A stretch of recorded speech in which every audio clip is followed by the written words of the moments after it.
I'm Linda Chapman from Nob Hill and Polk Gulch, and I want to thank Tom, really, because he gave, the best perspective that I could see.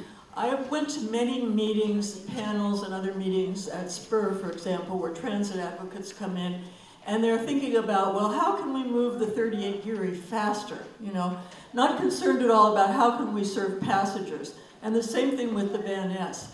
I'd like to speak with the Van Ness BRT. I'd like to speak really on behalf of old people, disabled people, poor people, people who have no alternative to transit. And when we did our last census data on Nob Hill, which is back in the 80s, we found 2/3 of the households there have no vehicles at all. Even more so in the Tenderloin and Chinatown, of course. And also we had a very high low-income population, and even more so in the Tenderloin and Chinatown. So what does Muni decide to do? They want to get people to the Richmond 2 minutes faster, so they eliminate 6 bus stops in the Tenderloin.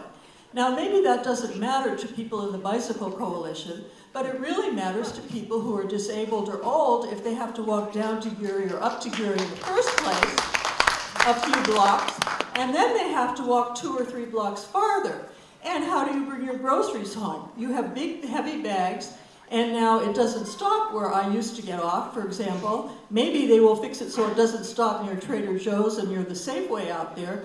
They already fixed it so buses didn't go to the VA hospital as they used to. I mean, people are really dependent, for example, on the 38 to get to Kaiser, various medical establishments and certainly stores, including poor young people who live in the Tenderloin, families with children and so forth. These things are just dismissed, by the people who are transit advocates in the meetings that I went to. And when you go to the MTA board, they don't want to hear it. They don't listen to their own Disabled Advisory Committee, which also concerns the problems of older people who become, increasingly frail.